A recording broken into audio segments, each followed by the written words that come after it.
শয়তান।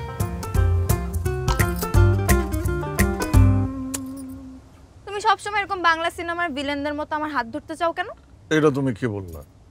আমি ভিলেন হইতে যাব কেন? আমি তো নায়ক। নায়ক হলে চুপ করে বসে থাকো। নায়করা কি চুপ করে বসে থাকে নাকি? নায়করা তো সারাদিন ধরার উপরেই থাকে।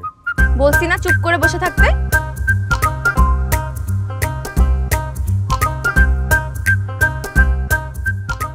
তাইলে আমাকে একটু নায়কদের মতো নেচে দেখাও। আমি কি নাচতে পারি নাকি? তুমি তো নাচতে পারো না, তুমি শুধু পারো হাত ধরতে। বোরিং।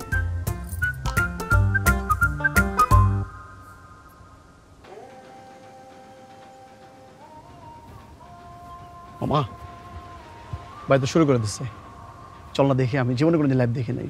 বেটা বড় ভাই না, যাওয়ার মতো কথা কস।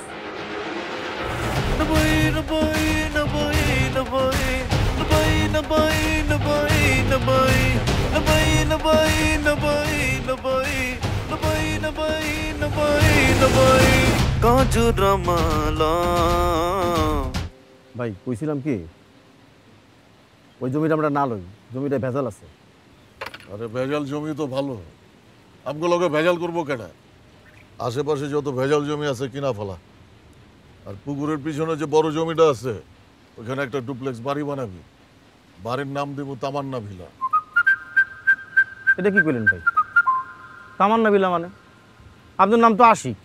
আরে তোকে ভাবির নাম তামান্না না, বাসর রাইতে ওরে বাড়িটা উপহার দিব। শোরুমে একটা বড় কথা কই ভাই, আপনার লগে তো এখনো বিয়া হয় নাই, এখনই নাম রাখতে চান তামান্না বিটা। এরপর যদি বিয়া না হয় তাহলে মানুষ আপনার চেতাইবো না? আমারে চাঁদাইবো কেডা? আর বিয়া হইব না কেন? তারপরে ভাই কইছিলাম যে চিন্তা ভাবনা করে দেখলে।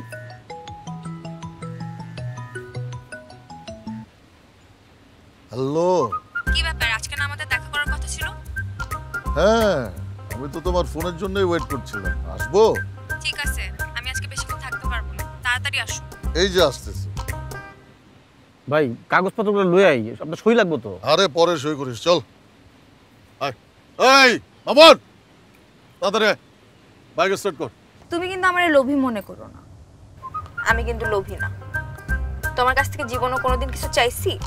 আরে না না না, লোভী মনে করবো কেন?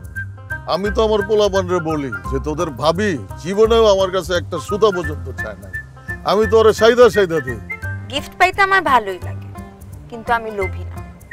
তুমি আমার আব্বার চেয়ে 2 বছর ছোট, তাও আমি তোমার সাথে কথা বলি, কারণ তুমি অনেক কেয়ারিং।